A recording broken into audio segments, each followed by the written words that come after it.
You will have prepared day and night for this interview. But you may still bomb this interview if you don't focus on the small details. You already know that saying and like are really bad things to say in interview. But do you know all the small pet peeves interviewers have? In this video, we are going to cover all the most common pitfalls of residency interviews and help you to become the polished MD.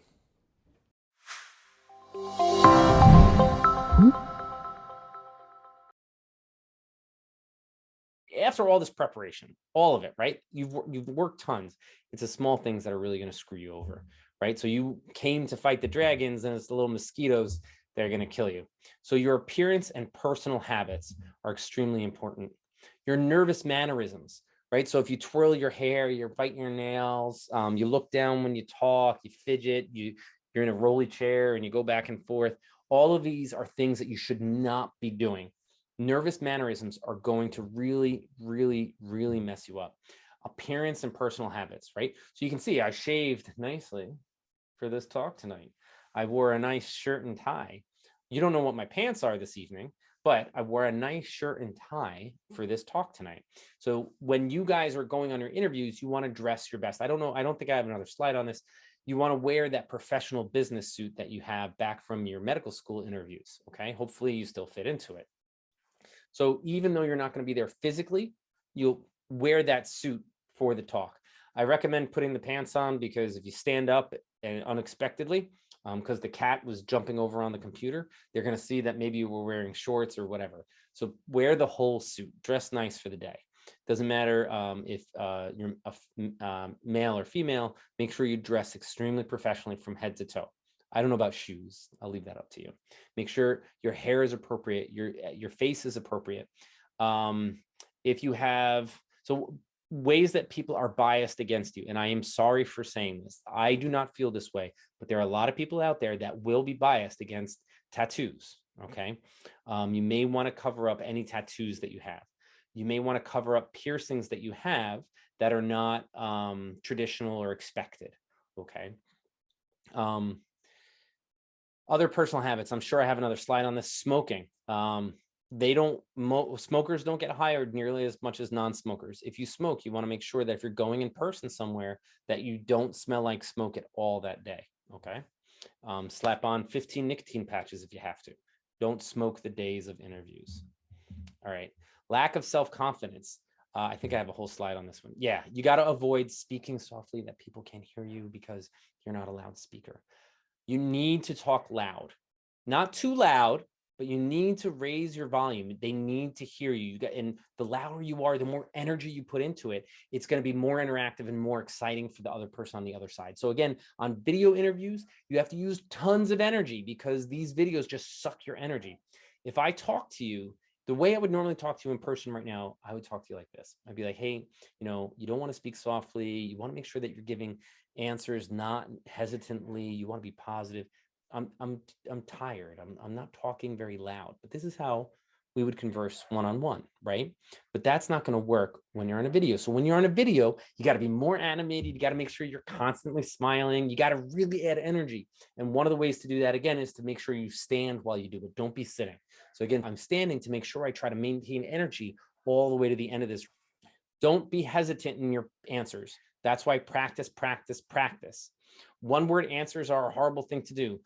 Don't constantly interrupt the interviewer. Let them have their say. Don't always agree with them or cut them off to finish their sentence or add or one-up them or add to them, okay? Let them finish their thoughts. And you can even say, wow, that's great. I really like that. And silence is okay. Brief moments of silence are okay. You shouldn't get nervous with those. And then finally, don't play down your achievements.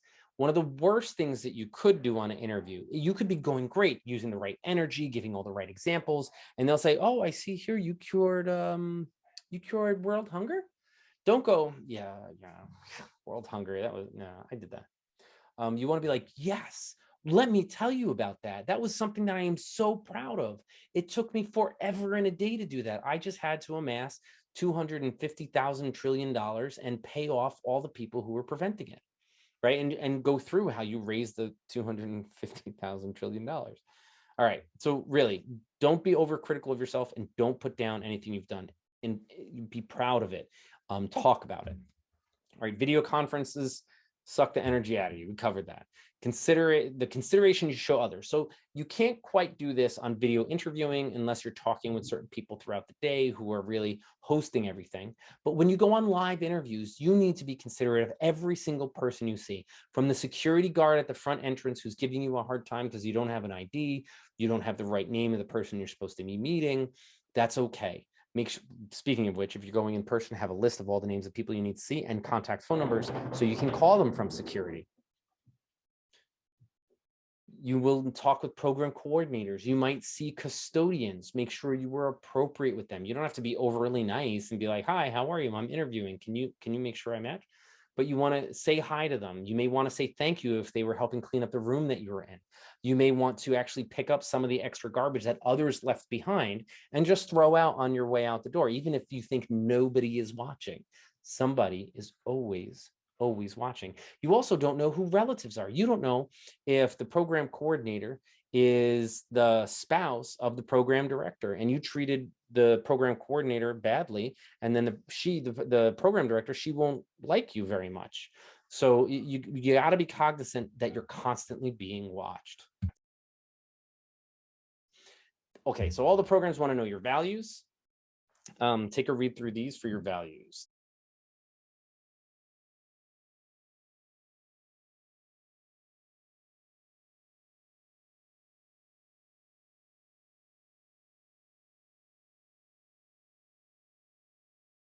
You do not want to answer any questions with examples of these things about you and how you overcame them. These are things that you just avoid. You say any of these things, it's a red flag. Other ways that you can express your values are what impresses you or what doesn't. What you aren't willing to sacrifice. Don't be willing to sacrifice family. I guarantee you that will always make you lose in medicine. Your enthusiasm for work, whether you really liked it, whether you didn't, whether it's fake enthusiasm, you got to practice your enthusiasm. I'm not kidding. Even if it's genuine, you got to practice it. And then the carefulness or what you did or didn't research everything. When talking to the residents, avoid talking about their personal lives. Avoid talking about your personal life. Don't talk about the bar scene at the city that you're going to. Do not talk about the bar scene of the city you're going to. People interpret that that's poor coping mechanisms or too much of a partier. Okay. They're looking to see if you smoke, as I mentioned. Smoking, there's a number of studies out there that show that 95% of the time a non-smoker will always get a job over a smoker. Lunches and dinners. If you're invited to interviews, you're going in person and they have lunches or dinners, go to them. Don't drink any alcohol. Do not. It changes your inhibitions. You'll say things that you shouldn't say or you might regret, even just a little bit. But go to the dinners and lunches, get to know them. They evaluate you on those.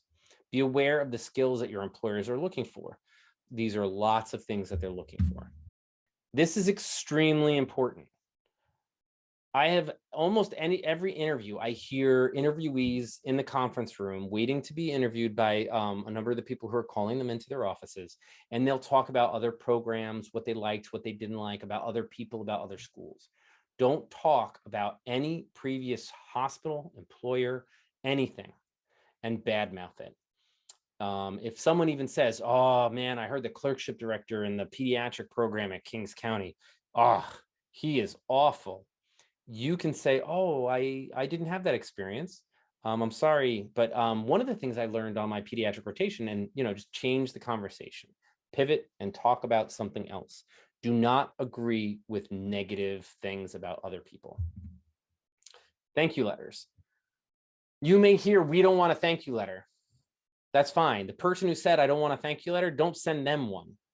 But there's a bunch of other people that put effort into your interview that day, whether it was chief residents, program coordinators, other secretaries.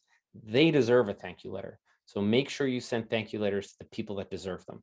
Try to send one to everybody, but people may say, "I don't want one." Don't send it to that person. Send it to everybody else, though. Send thank you letters. I can't stress it enough. Can't stress it enough. Send them. Rehearse, rehearse, rehearse, rehearse, rehearse. Video yourself and rehearse. Do not practice with the dog. The dog can't give you feedback. Your friends can, your family can. Faculty willing to help will do that. And also a mirror sucks. Video yourself and watch the video. Mirrors cannot give you real feedback.